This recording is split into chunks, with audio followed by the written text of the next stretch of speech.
विरासत पाने के लिए पैदा हुआ था, लंबी उड़ान भरने के लिए पैदा हुआ था, शिकारी बनने के, अच्छा शिकारी बनने के लिए पैदा हुआ था। लेकिन बड़ी आसानी से उसने मुर्गी की बात मान लिया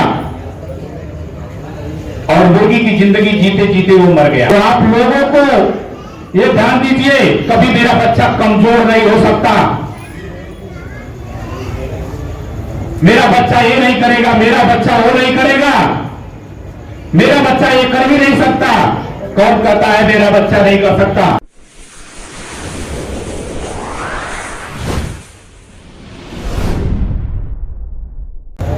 सर्वप्रथम मैं अपने आराध्य देव भारत रत्न महापुरुष श्रावस्ती सम्राट राजभर सूर्य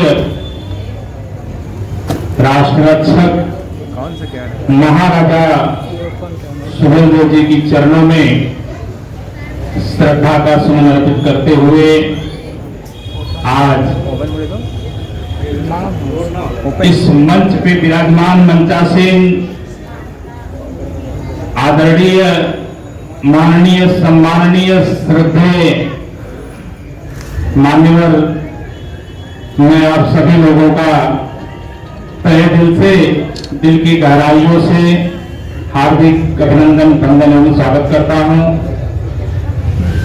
और इस प्रांगण की शोभा बढ़ा रहे आप सभी अपने लोगों का, माताओं बहनों का, पिता तुल्य बुजुर्गों का एवं नौजवान साथियों का भी मैं तहे दिल से अभिनंदन करता हूं, स्वागत करता हूं। साथियों, आज बड़े हर्ष के साथ हमें यह अनुभव करते हुए ये प्रफुल्लित होना पड़ रहा है कि आज हम उस मुकाम पे पहुंचे हैं कि जैसे महाराजा छत्रपति महाराजा शिवाजी महाराज की जयंती 1 महीने तक मनाई जाती है महाराष्ट्र की धरती में, उसी तरह से हमारे आराध्य देव राष्ट्ररक्षक हिंदू हृदय सम्राट महाराजा सुहेलदेव जी की जयंती तो बसंत पंचमी 5 फरवरी को थी, लेकिन हम भी पूरे देश में 1 महीना तक मनाते हैं। यह भी एक जागरूकता का कारण है। मित्रों, हम काफी इतिहास तो लोग आप लोगों को बता ही दिए, मेरे साथी लोग, आप लोग इतिहास को सुन लिए। मैं समय का अभाव होने के कारण मैं ज्यादा कुछ नहीं कहूंगा, लेकिन मैं एक सामाजिक कार्यकर्ता होने के नाते मैं सिर्फ समाज की बात करूंगा, क्योंकि संगठन जो बनता है वह सामाजिक विस्तार के लिए बनता है। ये जब हमारे समाज के लोग 1981 से पहले इस महाराष्ट्र की धरती पे रोजी रोटी के अभाव में आए, तो सोचिए उनके साथ कितनी बड़ी पीड़ा लेके आए होंगे इस धरती पे, कितना यातायात, टेलीफोन, ये सब की व्यवस्थाओं का कितना अभाव रहा होगा, लेकिन उन्होंने उनको समाज का कितना बड़ा त्याग समाज के लिए किया उन्होंने, कि अपने रोजी रोटी को ध्यान में रखते हुए अपने परिवार के जीवों का पालन करते हुए उन्होंने समाज का ध्यान दिया और राष्ट्रीय राजभर सेवा संघ जैसे ऐसा वटवृक्ष लगाया कि जिसके छाव में हम आज जब चाहे जहां चाहे हजारों की संख्या में एकत्रित हो जाते हैं। मैं उनका बहुत बहुत धन्यवाद देता हूं, तहे दिल से धन्यवाद देता हूं। आज तो इलेक्ट्रॉनिक मीडिया का जमाना है, फटाक करके खबर पहुंच जाती है पूरे देश में, लेकिन उस समय यातायात का इतना अभाव था, टेलीफोन नहीं था, लेकिन वो लोग चल चल के जाते थे और समाज को सजाने का, जगाने का कार्य करते थे। आज उनकी देन है कि हम आज फल फूल रहे हैं। तो अगर ऊपर वाले ने हमें 2 कदम चलने के लिए बनाया है, यही इंसानियत होती है, यही पुरुषार्थ होता है। हर व्यक्ति के अंदर वह पीड़ा जागनी चाहिए कि अगर उसके अंदर यह पीड़ा जिस दिन जाग जाएगी, निश्चित रूप से वह अपने परिवार को, अपने समाज को, अपने आप को विस्तार रूप से बढ़ाने का कार्य कर देगा। वो जिस भी व्यक्ति को जैसे भी 2 कदम जैसे भी चल सकता है, उसे समाज के लिए, अपने लिए, अपने परिवार के लिए, अपने लोगों के लिए, अपने देश के लिए चलने की जरूरत होती है। इसी को समाज कहते हैं। समाज को एक राजभर समाज ही नहीं है, हर व्यक्ति अपने आप में एक समाज है। वो व्यक्ति जानवर के समान होता है जो सिर्फ अपने दिमाग में यह पूरा बात सोचता है कि मैं सुखी, मेरा बच्चा सुखी, मेरा परिवार सुखी। लेकिन सर्वप्रथम देश होता है, सर्वप्रथम राष्ट्र, दूसरा नंबर पे आता है समाज, परिवार और समाज। तो हम राष्ट्र की रक्षा पहले सोचते हैं, फिर उसके बाद समाज और परिवार की रक्षा सोचते हैं। साथियों, आज हमारे आराध्य देव की जयंती में हम उपस्थित हुए हैं और इसके अवसर पे मैं आप लोगों को कुछ ऐसी बातें बताना चाहता हूं जो मेरे दिलों में हमेशा चलते रहता है। क्योंकि जब मैं ईमानदारी से बताता हूं, एकदम कोई नेतागिरी नहीं, कोई राजनीति नहीं, मैं एकदम ईमानदारी से बताता हूं कि जब भी मैं सोते जागते हुए जब भी मेरे दिमाग में एक आता है तो सामाजिक पीड़ा जरूर आती है मेरे दिमाग में कि मुझे भगवान उस लायक जरूर बनाना कि मैं समाज सेवा जरूर कर सकूं, अपने से नीचे से लोगों की रक्षा जरूर कर सकूं, इस लायक मुझे जरूर बनाना। और हर व्यक्ति के अंदर वह जिस दिन इच्छा जागेगी वो दिन समाज ऑटोमेटिक सुशोभित होगा। मैं बजरंगबली हूं नहीं कि अपने सीने को फाड़ करके दिखा दूं कि राम सीता लक्ष्मण मेरे सीने में है, लेकिन यह मेरी हमेशा पीड़ा रहती है।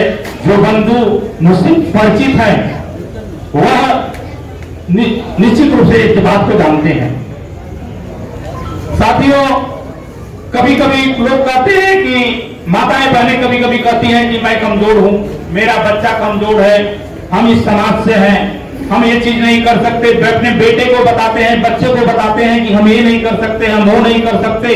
लेकिन आपकी बातों पे एक कहानी याद आती है, एक छोटी सी कहानी याद आती है। मैंने एक बुक में पढ़ा था कि गलती से, माताओं बहनों ध्यान देना, आप लोग बराबर अपने बच्चों को कभी कभी मनोबल को नीचा करती हैं। आप लोग निश्चित रूप से इस बात को ध्यान देना। है ये कहानी लेकिन बड़ी मजेदार है। एक बार जंगल में गलती से मुर्गी के घोंसले में बाज अंडा दे दिया। गलती से मुर्गी के घोंसले में बाज, चील, उसने अंडा दे दिया। कुछ दिन गुजरा, मुर्गी के अंडों के साथ वो भी सेया गया, मुर्गी उसे सेई और चूजा निकला। मुर्गी का चूजा निकला और चील का चूजा, बाज का चूजा निकला। मुर्गी के संस्कारों के साथ वह पलता रहा।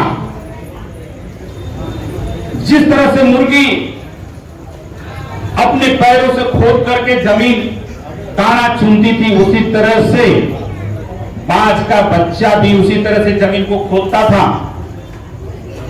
और दाना चुनता था। जैसे कुछ दिन मुर्गी कुछ दूर तक उड़ के जाती थी, इस बात को ध्यान से सुनिएगा आप लोग। मुर्गी कुछ दूर उड़ के जाती थी और बैठ जाती थी, उसी तरह से चील का बच्चा भी उड़ के जाता था और कुछ दूर जाकर के बैठ जाता था। एक दिन उसमें आसमान में चील को उड़ते हुए देखा, एक पक्षी को उड़ते हुए देखा, बोला कि अरे, मुर्गी से उसने पूछा, अरे ये तो बड़ा शानदार पक्षी, कितनी लंबी उड़ान भर रहा है, हम लोग ऐसा कर सकते हैं क्या?